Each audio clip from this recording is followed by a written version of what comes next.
The story of this visionary stemmed from beginnings that have inspired us all.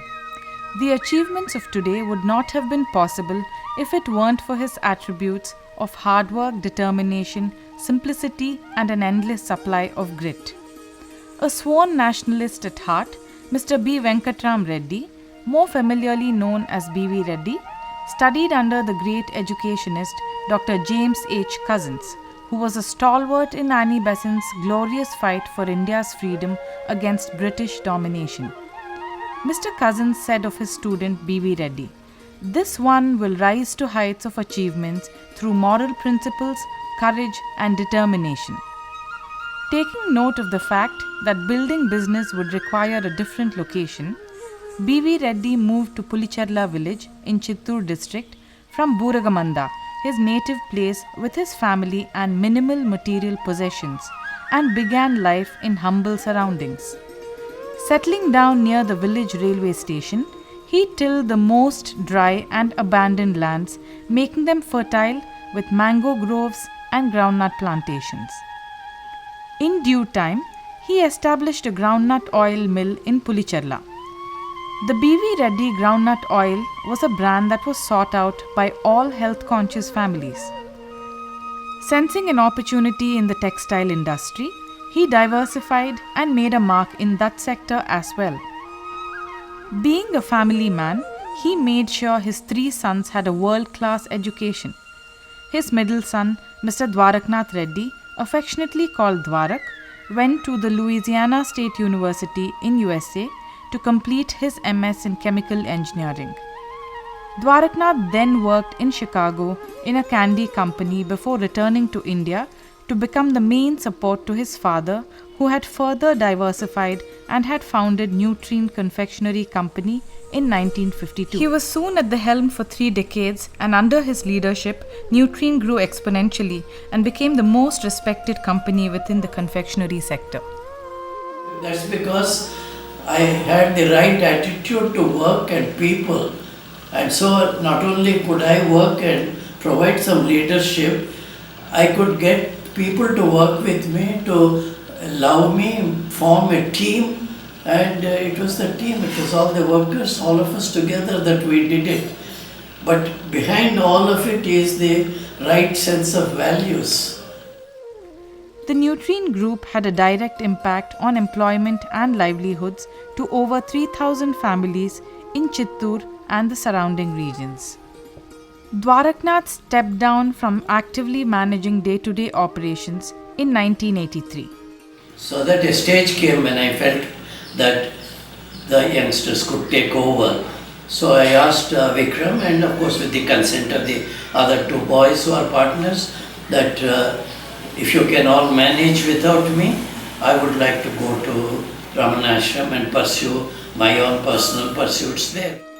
The company continued to grow rapidly under the next generation as Mr. Vikram Reddy, Dwaraknath Reddy's nephew, took over the reins from his uncle at this time.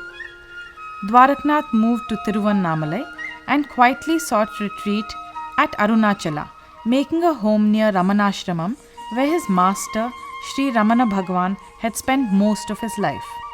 In 1996, out of personal funds and as an arpanam or offering to Sri Bhagwan Ramana Maharshi, the Dwaraknath Reddy Ramanarpanam Trust, DRRT, was born to help the underprivileged.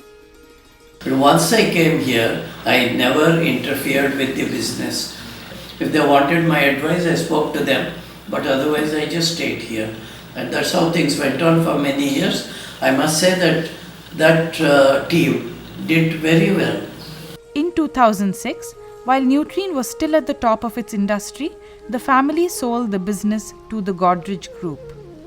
To quote Dwaraknath, "Growth of business had left me with my share of wealth, and as all my children were reasonably well settled, I therefore saw no merit or righteousness in bequeathing my wealth again to my children and grandchildren." So when I was pondering this, look what God had done 40 or 45 years earlier at that time. He had given me Anita. First I had no money. Then I had money but no position to give it away. I had to use every rupee for building up the company. And then came a time when I could give that money for using it to help other poor people, but it was so difficult. And suddenly there was Anita, having done nothing but that for 20 years already, her whole heart, soul and being into it completely with love and care. Dwaraknath Reddy's eldest daughter, Anita Reddy, had always viewed her father's life and work as one to emulate. It was in 1978 that her passion to serve the poor took over. She joined hands with the poor families of Lakshmipuram slum community near where she lived in Bangalore to struggle for their basic amenities like water, toilets, drainage and electricity that were not available for their daily survival. In 1980, she co-founded AVAS, Association for Voluntary Action and Services, to fight for the land and shelter rights of the urban poor, especially using the active involvement of women as a primary weapon for change. Against many odds and challenges, she succeeded in the in situ slum rehousing programs. Once DRRT was set up by her father, Anita became the managing trustee. In the year 1999, when he mandated me to look after and manage the happenings and the work and the activities of this trust, I realized and recognized that the very first work I should do was to honor both my father's vision and dream. From 1999 onwards, Anita established two initiatives under DRRT called Dwaraka, Development of Weavers and Rural Artisans in Kalamkari Art, and DRIC, Dwaraknath Reddy Institutes for Knowledge.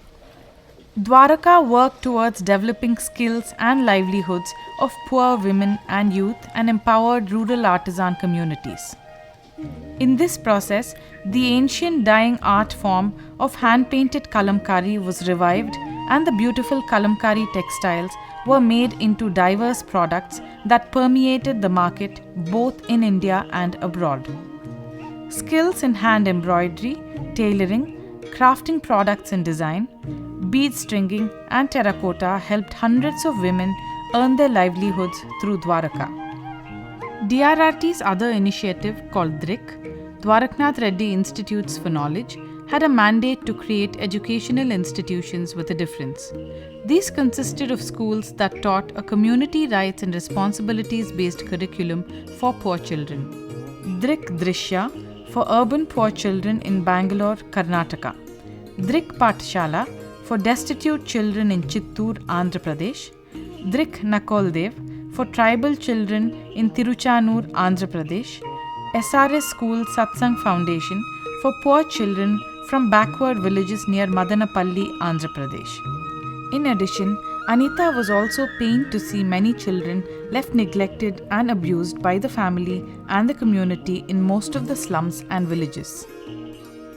To this effect, she launched a cultural empowerment program called DRIC Jeevanotsava to bring back joy, happiness and celebration into children's lives. DRRT's scope of work has gone beyond Dwaraka and DRIC with other programs and projects to touch lives of the poor, health awareness camps, supporting families in need, building community centers, giving shelter support and assistance in crises to help victims of flood and fires, etc. For all this work, Anita was recognized and was given different awards such as the Women Achiever Award, the Bengalurian of the Year Award, the Karnataka State Kempe Gowda Award, the Chittoor District Centennial Celebrations Award, and the Padma Shri in 2011 from the Honorable President of India. Above all, it was Anita's passion to serve those in need and her humane touch when she gave of herself to them that made a difference in the lives of the poor. To me, this has been a journey of passion, not one where you sit and count the milestones, but one where you look back and say that each challenge has been worth every minute spent on to find a solution that can touch the life of another human being. It is about being able to reach out to humanity as a whole and expect nothing in return. The love that you feel at the end of such a journey is so complete and fulfilling that no award can be greater. Although DRRT has made large strides in the last 2 decades, it is only the beginning with respect to what can be reached. She believes that the sky is truly the limit. Anita urges each one to join her and experience the immense joy that she had in serving humanity.